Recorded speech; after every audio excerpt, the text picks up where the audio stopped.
Hi friends, வணக்கம். Welcome to yoga teaching. தொடர்ச்சியாக GK வீடியோஸஸ் கொடுத்துட்ருக்கோம். ஃபஸ்ட்டு சீரீஸாக பாலிட்டி போயிட்டுருக்கு. இது 8th வந்து 3rd லெசன்ஸ். ஓகே, சமய சார்பின்மையை புரிந்து கொள்ளுது. டோட்டல் இந்த பாடம் வெறும் 5 பக்கம்தான். இந்த பாடம் ரொம்ப ரொம்ப முக்கியமான பாடம். இந்த பாடத்தில் எக்ஸாம் பாயிண்ட் ஆஃப்ல என்ன தேவையோ அதை நம்ம ஹைலைட்டடான பாயிண்ட்ஸை நம்ம தொகுத்து கொடுத்துருக்கோம். இன்க்ளூடிங் பின்னாடி இருக்கக்கூடிய புக் பேக் ஆல்சோ. சரியா தவறா கோடிட்ட இடம் பொறுத்துக்க எல்லாமே நம்ம ஹைலைட் பண்ணி கொடுத்துருக்கோம். இதனுடைய பிடிஎஃப் நம்ம இந்த வீடியோக்குள்ளேயே டெஸ்கிரிப்ஷனில் டெலிகிராம் லிங்க், யோகா டீச்சிங்கோடைய டெலிகிராம் லிங்க் கொடுக்குறோம். அதில் நீங்கள் மறக்காமல் ஜாயின் பண்ணிட்டு இந்த பிடிஎஃப்பை நீங்கள் எடுத்துக்கலாம். சரிங்களா? வாங்க வீடியோக்குள்ளே போகலாம். எந்த ஒரு பாடனாலும் ஃபஸ்ட்டு இந்த கற்றல் நோக்கங்களை ஜஸ்ட்டு ஒரு மேலோட்டமாக ரீட் பண்ணுங்கள். இதை ரீட் பண்ணுறது மூலமாக இந்த பாடத்தை பற்றி ஒரு அவுட்லைன் தெரிஞ்சுக்கலாம். அதுக்கப்புறம் நீங்கள் பாடம் 1 பை 1 எக்ஸாம் பாயிண்ட் ஆஃப்ல என்ன தேவை, ஜென்ரலாக எதை நம்ம வாசிக்கணும், ரீட் பண்ணுன்றதை 1 பை 1 பார்க்கலாம். சரிங்களா? வாங்க வீடியோக்குள்ளே போகலாம். கற்றல் நோக்கங்கள்.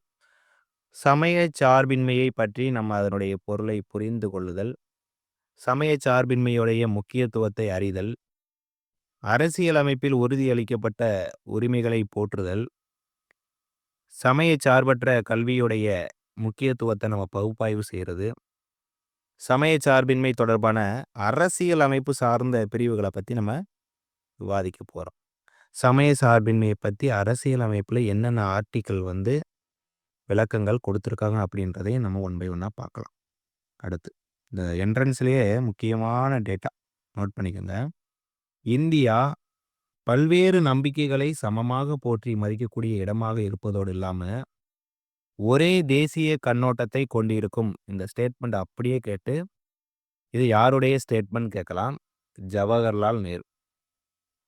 பாடத்துடைய ஃபஸ்ட்டு பேஜ்லேயே உங்களுக்கு எக்ஸாம் பாயிண்ட் ஆஃப்லான ரொம்ப முக்கியமான டேட்டா இது. இந்தியா பல்வேறு நம்பிக்கைகளை சமமாக போற்றி மதிக்கக்கூடிய இடமா மட்டும் இல்லாமல் அது ஒரே விதமான தேசிய கண்ணோட்டத்தை கொண்டிருக்கு அப்படின்னு சொல்கிறாங்க. அது யாருன்னா ஜவஹர்லால் நேரு. நோட் பண்ணிக்கோங்க. அறிமுகம். அறிமுகத்தில் பார்த்தீங்கன்னா இந்தியா பல சமய மற்றும் கலாச்சார கொண்ட ஒரு நம்பிக்கை கொண்ட நாடாக பார்க்கப்படுது. இந்த இந்திய நாட்டில் இந்து, சமணம், புத்தம், சீக்கியம் போன்ற 4 பெரும் சமயங்களுடைய பிறப்பிடமாக பார்க்கப்படுது. என்னென்ன 4 மதங்கள்? இந்து மதம், சமண மதம், புத்த மதம், சீக்கிய மதம் போன்ற 4 ஒரு பெரிய சமயங்களுடைய பிறப்பிடம் தான் இந்தியான்னு சொல்றாங்க. ஒரு நவீன தேசிய நாடுல பார்த்தீங்கன்னா பல சமயங்களை கொண்டிருப்பதால் அனைத்து சமயங்களையும் நம்ம என்ன பண்ணணும்னா சகித்து கொள்ளணும். அது ரொம்ப ரொம்ப முக்கியம். ஓகே, சகித்து கொள்ளக்கூடிய பண்பு ரொம்ப ரொம்ப அவசியமானதுன்னு சொல்றாங்க. இந்த சமய சார்பின்மையுடைய நோக்கம் என்னன்னா, சமய நம்பிக்கை கொண்டவர்களும் மற்றும் எந்த சமயத்தை சாராதவர்களும் என்ன பண்ணணும், அமைதியுடன் இணக்கமாக வாழ்வதற்கான ஒரு சமூகத்தை உருவாக்கணும். என்னுடைய மதம் பெருசு, உன்னுடைய மதம் பெருசு, என்னுடைய வழிபாடு பெருசுன்னு இப்படி சமூகத்துல ஒரு அமைதி இல்லாத ஒரு நிலவரம் இருக்கக்கூடாது. அப்ப ஒரு நவீன தேசிய நாடு நீங்க எடுத்துக்கிட்டீங்கன்னா பல்வேறு விதமான சமயங்கள் பின்பற்றதுனால இந்த சமய சார்பின்மைன்ற கான்செப்ட் எதுக்கு வருதுன்னா, அமைதியா சுமூகமா இருக்கணும். ஓகேங்களா? அந்த நல்லிணக்கத்தை ஏற்படுத்துறதுக்கு தான் இந்த கான்செப்டே. இந்த சமய சார்பின்மைக்கு நிறைய தலைவர்கள் அவங்களுடைய பங்களிப்பு குறிப்பிடத்தக்க அளப்பரியது. அதுல என்னென்னு பார்ப்போம். ராஜாராம் மோகன் ராய், சர் சையது அகமது கான், ரவீந்திரநாத் தாகூர், மகாத்மா காந்தி, பி.ஆர். அம்பேத்கர் போன்ற குறிப்பிடத்தக்க பெரும் மரியாதைக்குரிய தனிநபர்கள் நிறைய பங்களிப்பை கொடுத்துருக்குறாங்க. ஸோ நோட் பண்ணிக்கோங்க. அடுத்து இந்த பாக்ஸ் டேட்டா ரொம்ப ரொம்ப முக்கியங்க. பாக்ஸை பொறுத்தளவு தான் எக்ஸாம் பாயிண்ட் ஆஃப்ல ரொம்ப முக்கியமான டேட்டா இருக்கும். ஸோ நோட் பண்ணிக்கோங்க. சமய சார்பின்மை என்ற சொல் லத்தீன் வார்த்தையான செக்குலம்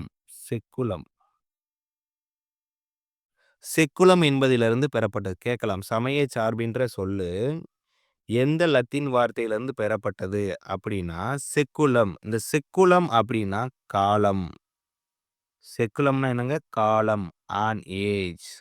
அல்லனா உள்ளுணர்வு காலம், the spirit of an age. அப்புறம் 2 மீனிங் இருக்கு. செக்குலம்னா என்னங்க? காலம்னு ஒரு மீனிங், உள்ளுணர்வு காலம்னு ஒரு மீனிங் இருக்கு. இது எந்த வார்த்தை? லத்தீன் வார்த்தை. நோட் பண்ணிக்கோங்க. இந்த செக்குலரிசம் அப்படின்ற பதத்தை ஒரு ஆங்கிலேய பத்திரிகை எழுத்தாளரான ஜார்ஜ் ஜேக்கப் கோல்யோக் என்பவர் வந்து இந்த பதத்தை உருவாக்குறாரு. என்ன பதம்? செக்குலரிசம். ஆங்கில பத்திரிகை எழுத்தாளர் ஜார்ஜ் ஜேக்கப் கோல்யோக் கேட்கலாம். இந்த மாதிரியான டேட்டா தான் நமக்கு எக்ஸாம் பாயிண்ட் ஆஃப்ல ரொம்ப ரொம்ப முக்கியம். நோட் பண்ணிக்கோங்க. தனிநபர்கள் இது பார்த்தாச்சு. ஓகே. சமய சார்பின்மை எதனை குறிக்கிறது? சமய சார்பின்மைனா என்னன்னா, சகிப்புத்தன்மையான அணுகுமுறை. குடிமக்கள் வந்து அமைதியாக இணங்கி வாழக்கூடிய ஒரு மனப்பாங்க தான் சொல்றாங்க சமய சார்பின்மை. எல்லாரும் அமைதியா, சுமூகமா, நட்பா இருங்க. என் மதம் பெருசு, உன் மதம் பெருசுன்னு அடிச்சு சண்டை போடுறது கிடையாது. சமய சார்பின்மை ஒரு பெரிய சகிப்புத்தன்மை வேணும். இப்ப நான் ஒரு மதத்துல இருக்கேன்னா, நீ எந்த மதத்த வேணா பின்பற்று. ஆனா உன்னுடைய மதத்தை பற்றி நான் இழிவோ, ஒரு தவறான கருத்த நான் போதிக்கக்கூடாது. எல்லாரும் நட்பா இருக்கணும். சரிங்களா? அதுதான் சமய சார்பின்மைன்ற ஒரு கான்செப்ட் வருது. இந்த சமய சார்பின்மைன்றது அரசையும், மதத்தையும் தனித்தனியாக பிரிக்கக்கூடிய கோட்பாடு ஆகும். ஒவ்வொரு குடிமகனும் தனது மனச்சாட்சியின்படி சுதந்திரமாக நம்பிக்கையை பரப்பலாம். அவங்களுடைய சமயம் சார்ந்த நம்பிக்கைகளை பரப்பலாம், பின்பற்றலாம். சமயத்தின் மீது இருக்கக்கூடிய நம்பிக்கையை வந்து அவங்க வெளியிடலாம், மாற்றிக்கொள்ளலாம். சுதந்திரமா இருக்கலாங்க. அதுதான் சொல்லுது. உங்க மனசாட்சிக்கு விரோதமா இருக்கக்கூடாது. மனச்சாட்சியின்படி நம்பிக்கையா பரப்புங்க, ஃபாலோ பண்ணுங்க, மாத்திக்குங்க, மாத்தாம கூட இருங்க. அது உங்க தனிப்பாடுன்னு சொல்லி சமய சார்பின்மையுடைய பொருள் வந்து விளக்கம் கொடுக்குது. அடுத்து இந்த இது ரொம்ப ரொம்ப முக்கியம். நாத்திகம்னா என்ன? நாத்திகம்னா என்னன்னா, கடவுள் அல்லது கடவுள்கள் மீது நம்பிக்கை அற்று இருத்தல். அதத்தான் நாத்திகம் சொல்றோம். கடவுள் அல்லது கடவுள் மீது இருக்கக்கூடிய நம்பிக்கை அற்று இருக்கிறது தான் நாத்திகம். சமய சார்பின்மை என்ன சொல்றாங்கன்னா, அரசோ, சமயமோ மற்றொன்றின் விவகாரங்கள்ல தலையிடாம இருக்கணும். ஓகே. ஒரு இஷ்யூ நடக்குது. ஒரு சமயம் சார்ந்த இஷ்யூ நடக்குது.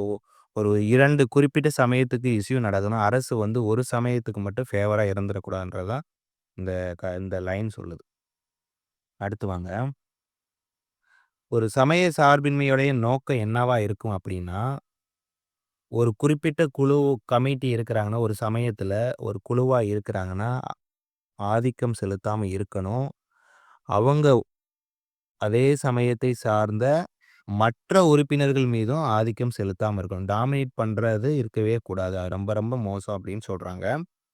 அரசானது வந்து எந்த ஒரு குறிப்பிட்ட சமயத்தையும் பின்பற்ற வலியுறுத்தாமல் இருப்பது நபர்களுடைய சமய சுதந்திரத்துல தலையிடாம இருக்கணும். ஒரு ஒரு தனி மனிதன் அவன் எந்த ஒரு சமயத்தையும் பின்பற்றிட்டு போறான். அரசு வந்து இதுல தலையிடக்கூடாது.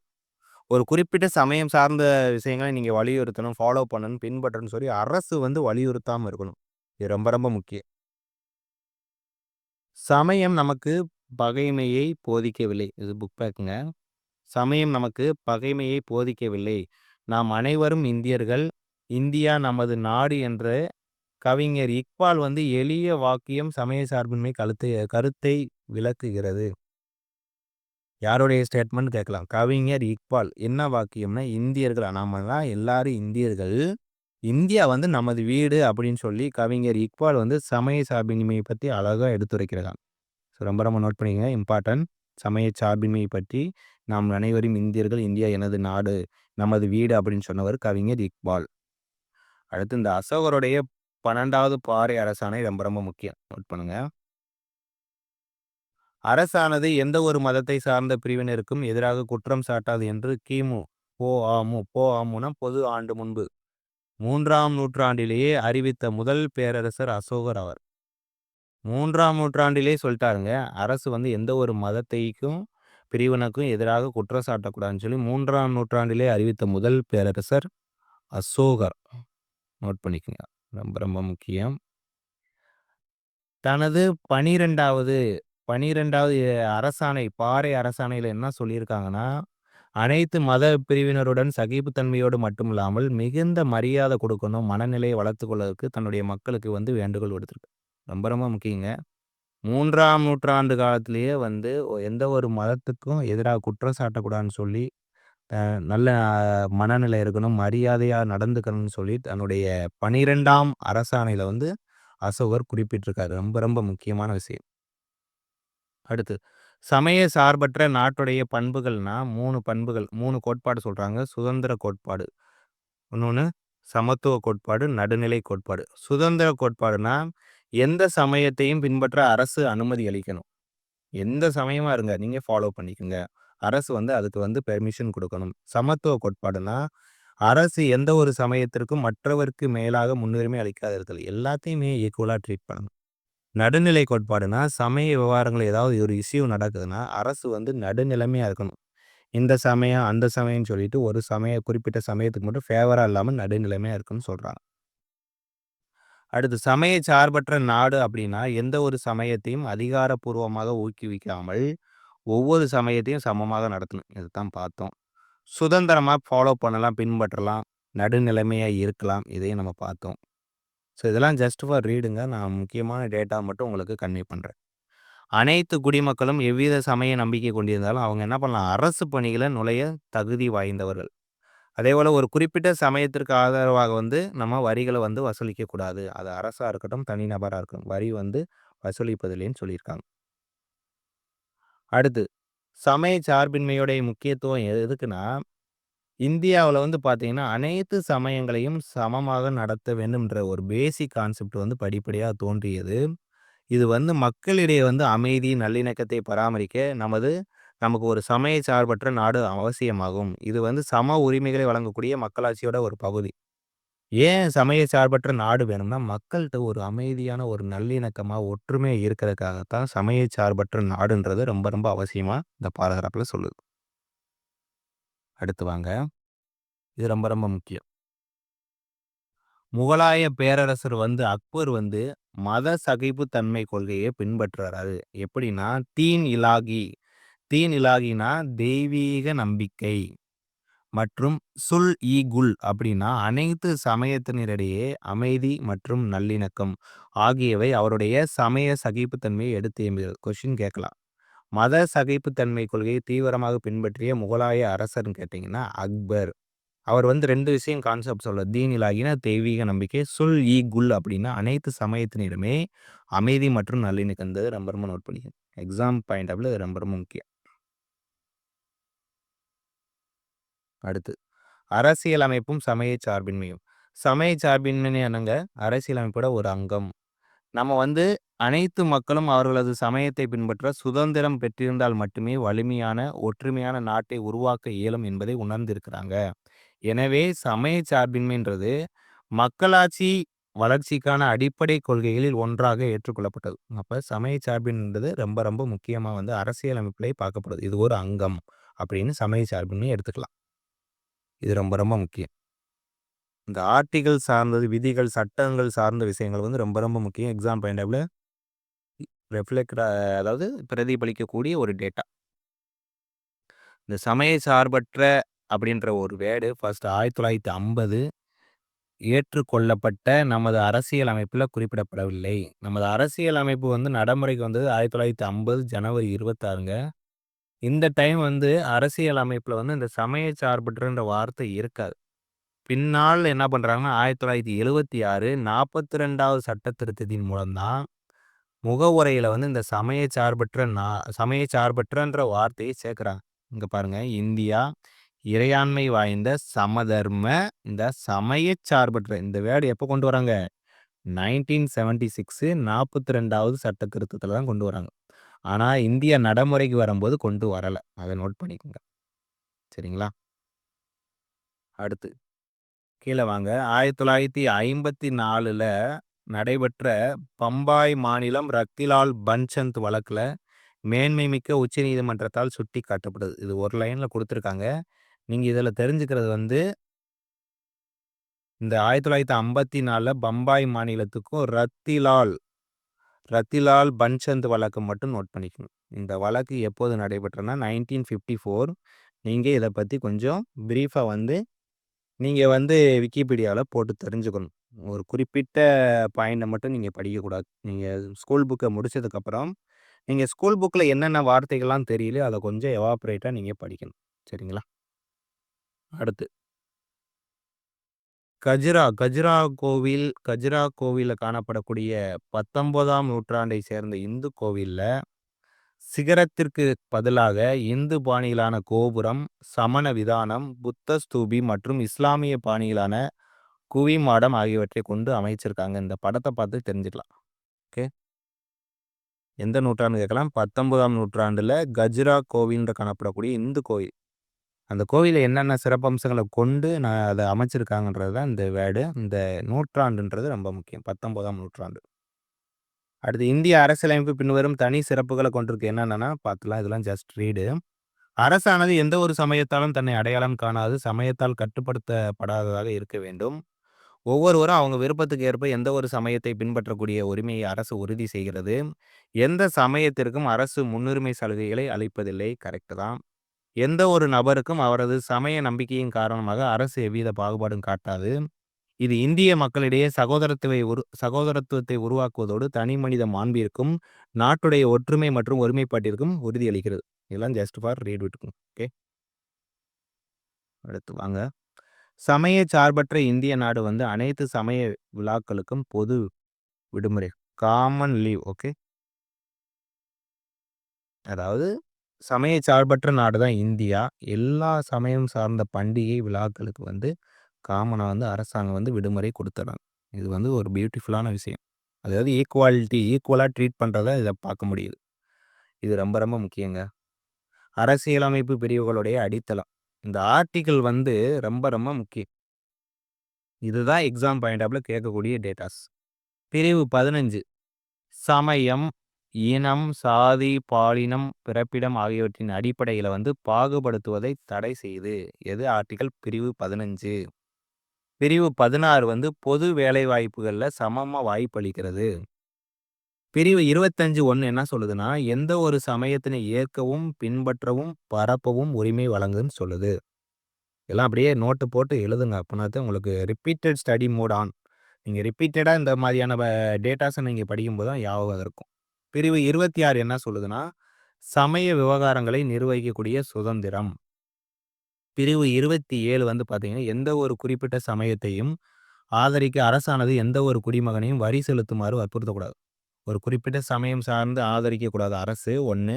அந்த சமயத்த டெவலப் பண்ணுன்ற பேர்ல வரி ஒரு குறிப்பிட்ட தனி மனித நீங்க வரி குடுங்க, அமௌண்ட் குடுங்க. இந்த மதத்த நாங்க டெவலப் பண்ணணும் அப்படின்லாம் எந்த இதுவும் கிடையாது. ஆர்டிக்கிள் 27. 28 வந்து சில கல்வி நிறுவனங்கள்ல மதம் சார்ந்த வழிபாடுகள், சமய போதனைகள நம்ம கலந்து கொள்ளாம இருக்கலாம். இப்போ ஒரு கிறிஸ்டியன் ஸ்கூல்ல வந்து ஒரு அவங்க சார்ந்த வழிபாடு நடக்கும்போது, ஒரு இந்து மாணவன் அங்க படிக்கிறாப்புலன்னா, அவர் வந்து அந்த வழிபாட்டுல கலந்து கொள்ளாம இருக்கலாம். அந்த விஷயத்த தான் இந்த பிரிவு ஆர்டிக்கிள் 28 குறிப்பிடுது. 29(2)னா அரசு உதவி வரக்கூடிய கல்வி நிறுவனங்கள பாகுபாடு காட்ட தடை. பார்ஷியாலிட்டி பார்க்கக்கூடாது. அத தடை பண்ணுது. 29ல 2 நோட் பண்ணிக்கங்க. அடுத்து நமக்கு ஏன் சமய சார்பற்ற கல்வி தேவைன்னா, கல்வியில் சமய சார்பின்மை என்பது பொது கல்வியை அனைத்து சமய ஆதிக்கத்திலிருந்து விடுவிப்பதாகும். ஒரு நல்ல பண்பு, அதாவது வருங்கால குழந்தைகள், குடிமக்கள் என்ன பண்ணுது? நல்ல பண்பு, தார்மீக நடத்தை ஆகியவற்றை மேம்படுத்தும் வகையிலான கல்வியை நம்ம பெறணும் அப்படின்னு சொல்றாங்க. சமய சார்பற்ற கல்வி தேவை. இந்த கல்வி வந்து எதனுடைய நோக்கத்துக்காக கொண்டு வந்தாங்கன்னா, குழந்தைகளுக்கு வந்து ஒரு குறுகிய மனப்பான்மையை போக்குவதற்காகவும், ஆற்றல், அறிவான நோக்கத்தை உருவாக்குவதற்காகவும், தார்மீக மற்றும் மனிதநேய பார்வையை உருவாக்குவதற்காகவும், இளைஞர்களை நல்ல குடிமக்களாக பயிற்சி அளிக்க, சுதந்திரம், சமத்துவம், சகோதரத்துவம், மக்களாட்சியுடைய மதிப்புகள வந்து பலப்படுத்துறதுக்காக, இந்த சமய சார்பற்ற கல்வி வந்து நோக்கங்களா பார்க்கப்படுது. இதுக்காகத்தான் தேவைப்படுதுன்னு சொல்றாங்க. அடுத்து வாங்க. வாழ்க்கை குறித்த ஒரு ஒரு பரந்த பார்வை இருக்கணும். பிறரை பாராட்டணும், நல்ல மனப்பான்மை வளர்த்துக்கணும். அன்பு, சகிப்புத்தன்மை, ஒத்துழைப்பு, இரக்க உணர்வுலாம் வளர்ப்பதற்காகவும், பொருள் முதல்வாத கொள்கை, ஆன்மீக கொள்கையை ஒருங்கிணைக்க தேவைப்படுது என்னங்க? சமய சார்பற்ற கல்வி. இந்த பாயிண்ட்லாம்.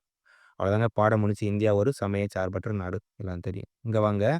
அக்பரோட கல்லறை சிக்கந்தாரா. ஆக்ராக்கு அருகில இருக்கு இந்தியாவுல. அக்பரோடைய கல்லறை வந்து சிக்கந்தாரா. இந்த கல்லறையில என்ன பியூட்டிஃபுல்லான ஒரு விஷயம்னா, இஸ்லாம், இந்து சமயம் உள்ளிட்ட பல்வேறு சமயங்களை சார்ந்த கூறுகள் அவருடைய கல்லறையில இடம்பெற வேண்டுமென அக்பர் வேண்டியிருக்காரு. வலியுறுத்தியிருக்காரு. எவ்வளவு அற்புதமான விஷயம் பாருங்க. பிறப்பால் அவர் இஸ்லாமிய மதத்தை சேர்ந்தவராக இருந்தாலும் கூட, அவருடைய கல்லறையில வந்து பார்த்தீங்கன்னா, அனைத்து விதமான சமயங்கள் சார்ந்த கூறுகள் அவருடைய கல்லறையில இடம்பெறணும்னு சொல்லியிருக்காரு. இதெல்லாம் நல்ல விஷயங்க. அப்ப எந்த மாதிரியான வாழ்க்கை முறைய அவர் வாழ்ந்திருக்காருன்னு பாருங்க. அவ்வளோதான், இந்த பாடம் முடிஞ்சுச்சு. புக் பேக்கோட இந்த பாடத்த முடிச்சுக்கலாம்.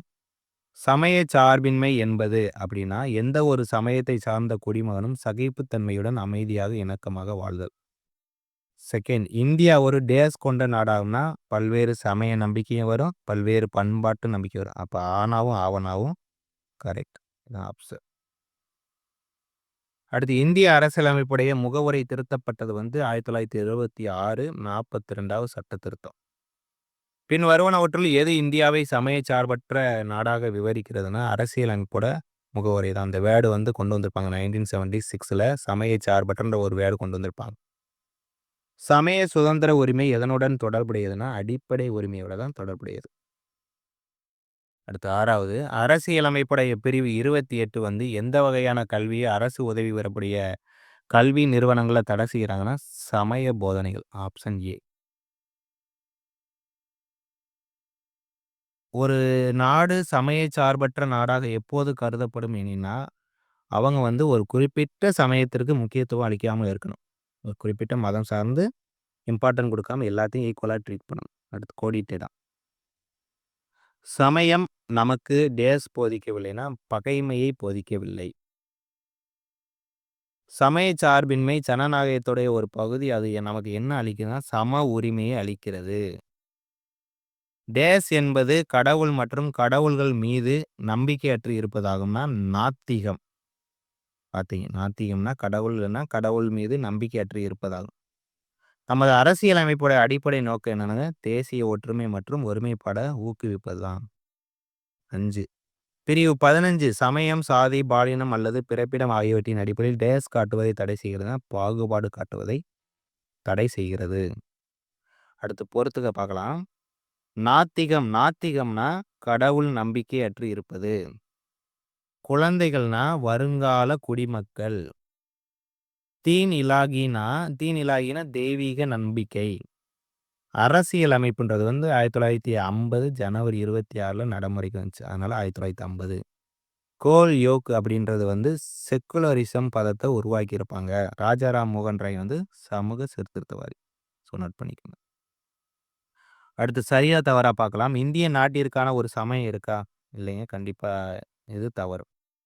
சமய சார்பின்மை என்ற சொல் டேஸ் மொழியிலிருந்து, அதாவது கிரேக்க மொழியிலிருந்து வர தப்பு. லத்தீன் தான் படிச்சோம். அப்ப இதுவும் தப்பு. முகலாய பேரரசர் அக்பர் சமய சகிப்பு கொள்கையை பின்பற்றினார். இதுவும் கரெக்ட் தான். சமண சமயம் சீனாவுல தோன்றியதா? இல்ல, இந்தியாவுல தோன்றியது.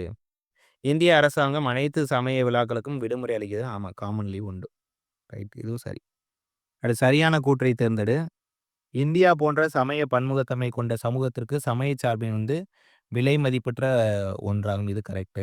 சமய சார்பற்ற என்ற சொல்லானது 1950ல ஏற்றுக்கொள்ளப்பட்ட நமது அரசியல் அமைப்புல குறிப்பிடவில்லை. ஆமாங்க. 1976ல சேர்த்திருப்பாங்க. இதுவும் கரெக்ட். அரசியலமைப்பு பிரிவு 26 ஒரு குறிப்பிட்ட சமயத்திற்காக வரி செலுத்துவதற்கு ஊக்கமளிக்கிறது. வரி செலுத்தக்கூடாதுன்னு தான் சொல்லியிருக்கு. அப்ப இது தப்பு. அக்பருடைய கல்லறை வந்து ஆக்ராவிற்கு அருகில சிக்கந்தராவுல இருக்கு. இதுவும் கரெக்ட். அப்ப 1, 2, 4 கரெக்ட். ஆப்ஷன் இ. அடுத்து கூற்று. ஒரு வெளிநாட்டவர் இந்தியாவுல வந்து தனது சமயத்தை பின்பற்றலாம். கரெக்ட். அரசியலமைப்பில் உறுதியளிக்கப்பட்ட சமய சுதந்திரம் இந்தியர்களுக்கு மட்டுமல்லாமல் வெளிநாட்டவர். அப்ப 2மே கரெக்ட். கூற்று காரணம் சரி. காரணம் கூற்றை விளக்குகிறது. அடுத்து இந்தியாவுல வந்து சமய சார்பின்மை என்ற கொள்கை மதிப்புமிக்கது. கரெக்ட். இந்தியா வந்து பல்வேறு சமய மற்றும் பன்முக கலாச்சாரம் கொண்ட நாடு. 2மே கரெக்ட். கூற்றுக்கு சரி. காரணம் கூற்றை விளக்குகிறது. அவ்வளவுதான், இந்த பாடம் முடிஞ்சுச்சு. ஃபைனல் ஒன் தவறான இணை இருக்கா? தீன் இலாகி. தீன் இலாகின்னு என்னங்க பார்த்தோம்? தெய்வீக நம்பிக்கைன்னு பார்த்தோம். தெய்வீக நம்பிக்கைன்னு பார்த்தோம். அப்ப இது தப்பு. தவறான இணை. இது ஆப்ஷன் 1 தான். கஜ்ரான்றது இந்து கோவில். அசோகர் பாறை கல்வெட்டு 12ஆம் பாறை. இக்பால்ன்றது ஒரு கவிஞர். அவ்வளோதாங்க, புக் பேக் முடிஞ்சுச்சு. இந்த பிடிஎஃப் வந்து மறக்காம டெலிகிராமில் ஜாயின் பண்ணி பிடிஎஃப் எடுத்துக்கோங்க. உங்களுக்கு ஒவ்வொரு பாடமாக லைன் பை லைனாக வாசித்து ஹைலைட் பண்ணி கொடுக்குறோம். இந்த ஜிகே சீரீஸ் முடிச்சதுக்கப்புறமே இந்த பாடங்கள் வந்து உங்களுக்கு முக்கியமான ஒன்லைனராக வந்து அகைன் வந்து ஒரு ரிவிஷன் கிளாஸை வந்து ஒரு சீரீஸாக நான் ஸ்டார்ட் பண்ணுவோம். அதையும் ஃபாலோ பண்ணிக்கோங்க. நீங்கள் ஸ்கூல் புக்கை முதல்ல ஒரு மேலோட்டமாக அப்ரோச் பண்ணிவிட்டு ரிவிஷன் கிளாஸ் ஒன்லைனர் மாதிரி நம்ம கொடுப்போம். அதனுடைய பிடிஎஃப் வந்து ஒரு 2 வீக்ஸில் வந்து நம்ம டெலிகிராம்லேயே அப்டேட் பண்ணுறோம். நீங்கள் மறக்காமல் டெலிகிராமில் வந்து ஃபாலோ பண்ணிக்கோங்க. யோகா டீச்சிங் சேனலை சப்ஸ்கிரைப் பண்ணி சப்போர்ட் பண்ணிக்கோங்க. நன்றி. அடுத்த வீடியோவில் சந்திக்கலாம்.